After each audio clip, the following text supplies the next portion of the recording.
What if the loudest voice accusing others of snitching was the biggest informant in the rap game all along? Wack100 made a name for himself by calling out so-called rats and fakes across hip-hop. But now, shocking allegations are exposing a much darker story, one that could destroy his entire reputation.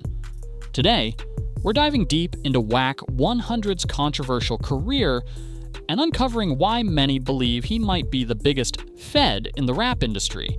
It all started with one of the biggest RICO indictments in recent history. In March 2025, Big U, one of the most feared names in Los Angeles street politics, was arrested alongside 18 others connected to the Rolling 60 Crips. The paperwork shocked everyone. Buried in those court documents was none other than Wack100's name. According to law enforcement, Big U allegedly believed that Wack was working as a federal informant. The story only gets crazier from there. Reportedly, Big U and his crew caught Wack lacking outside with his wife and daughter. And even though Wack was strapped up, he allegedly begged for his life, pleading, "Don't do this. My wife and kids are in that car." It wasn't just street rumors either.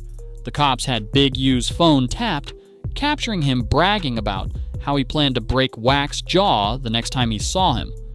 But that wasn't even the most suspicious part. Before the feds even kicked down doors, Wack allegedly made a curious move.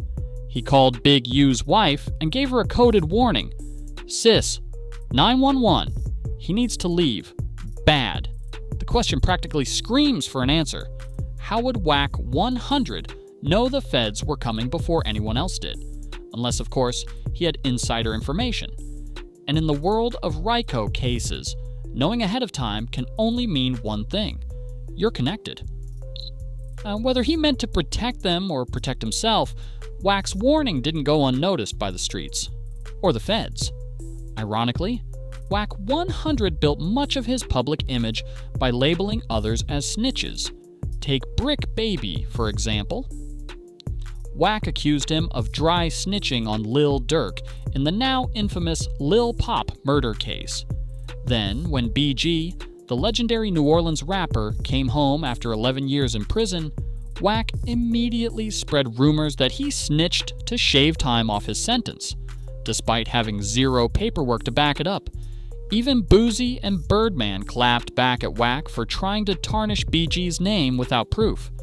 If you looked closely, a pattern was starting to emerge. Wack seemed obsessed with pointing fingers, while never answering questions about his own shady past. The deeper you dig, the more you find. In 2008, Wack's name surfaced during a wild scandal involving NBA superstar Shaquille O'Neal. A producer named Stutterbox, who had allegedly gotten too close to Shake's wife, was kidnapped by gang members tied to Shake's camp. When the feds investigated, they uncovered wiretaps and confidential informants. And right there in the middle of it all, Wack100.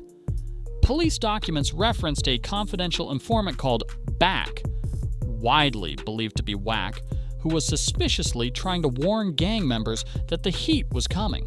Although no charges ever stuck, just being named in that paperwork left a permanent stain on Wack's street. In 2005, Wack and his brother were pulled over in Texas with a literal arsenal in their vehicle: a shotgun, a rifle, and a pistol. Both were convicted felons. Both should have been facing serious prison time, but somehow, those charges disappeared. Not because of a technicality, not because of a lack of evidence. Court records show the case was dismissed in the interest of justice. Translation: someone cut a deal.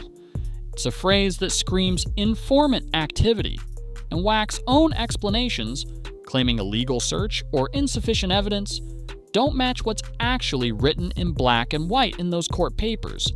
If being suspicious wasn't enough, Wack made himself an even bigger target by how he operated, constantly recording private phone calls, airdropping conversations onto Clubhouse like he's hosting his own surveillance show.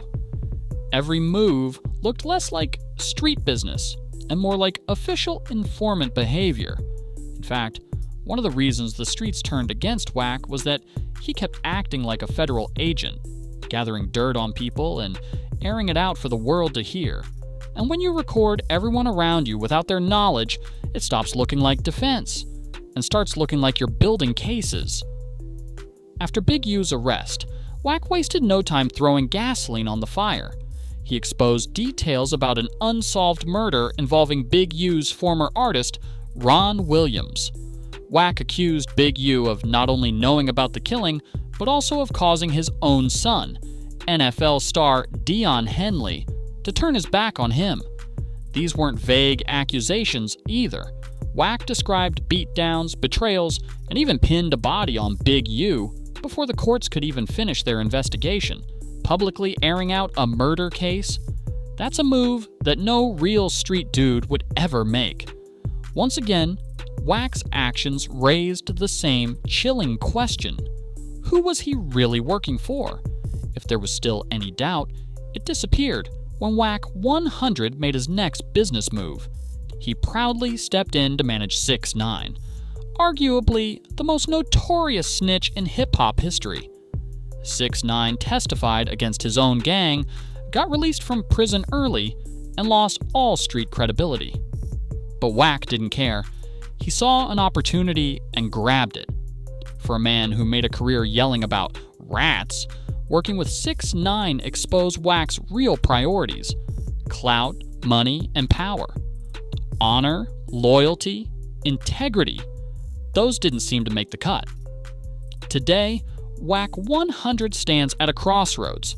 His name is entangled in everything from shady indictments to snitch rumors to federal investigations. Maybe he's guilty, maybe he's just sloppy.